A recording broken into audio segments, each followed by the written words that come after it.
కలియుగ ప్రత్యక్ష దైవం శ్రీ వెంకటేశ్వర స్వామి వారు వెలిసిన దివ్యధామం తిరుమల. ఆ దేవదేవుడు స్వయం వ్యక్తమై వెలిసిన క్షేత్రం కావడంతో నిత్యం వేల సంఖ్యలో తరలివస్తుంటారు భక్తులు. ఇలా వచ్చే భక్తులకు ఆచిత సేవలు, నిత్య సేవలు, వీఐపీ బ్రేక్, వర్చువల్ సేవలు, ప్రత్యేక ప్రవేశ దర్శనాలంటూ వివిధ రకాల టికెట్లను టీటీడీ జారీ చేస్తూ వస్తోంది.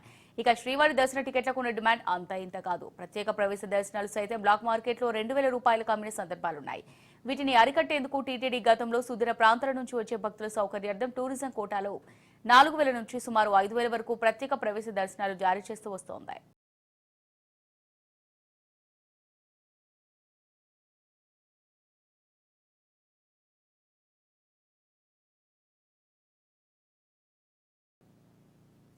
APSRTC, TGSRTC, KSRTC, TNRTC, AP tourism, IRCTC ఇలా అనేక సర్వీసులకు టూరిజం కోటాలో టికెట్లను కేటాయిస్తూ వస్తోంది టీటీడీ. ఒక్కో టికెట్కు 500 రూపాయల నుంచి 3,000 రూపాయల వరకు టికెట్ల ప్యాకేజీ అందుబాటులో ఉంది. ఇక ఈ టికెట్లను బ్లాక్ మార్కెట్లో 5,000 రూపాయలకు విక్రయించిన సందర్భాలున్నాయి.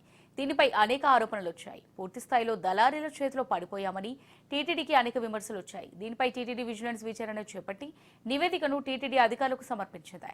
ఇందులో భారీగా అవకతవకలు జరిగినట్టు గుర్తించారు.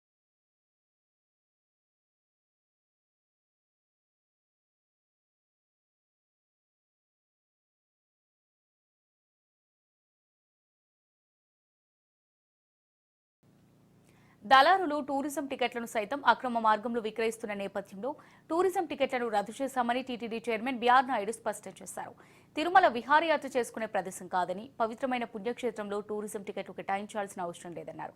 ప్రస్తుతం టూరిజం కోటాలో ఇస్తున్న టికెట్లని రద్దు చేస్తున్నామన్నారు. ఈ టికెట్ల రద్దుతో మరో గంటకు పైగా సమయం సర్వదర్శనానికి అధికంగా వినియోగించే అవకాశం ఉంది. సామాన్య భక్తులకు ఎలాంటి ఇబ్బంది కలగకుండా ఈ నిర్ణయం తీసుకున్నట్టు టీటీడీ వెల్లడిస్తోంది.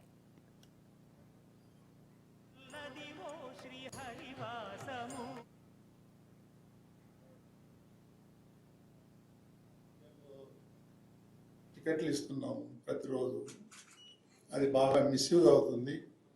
దాన్ని పూర్తిగా రద్దు చేయాలని చెప్పి నిర్ణయం తీసుకున్నాం. ఇక టూరిజం, ఇది టూరిజం సెంటర్ కాదు, ఇది పిలిగ్రిమ్ సెంటర్. మనకు అవసరం లేదు. చాలా మిస్యూజ్ జరుగుతుంది. దాని మీద మన విజిలెన్స్ వాళ్ళు కూడా ఎంక్వైరీ చేశారు. అది నిజమని తేలింది. కాబట్టి దాన్ని పూర్తిగా రద్దు చేయాలని.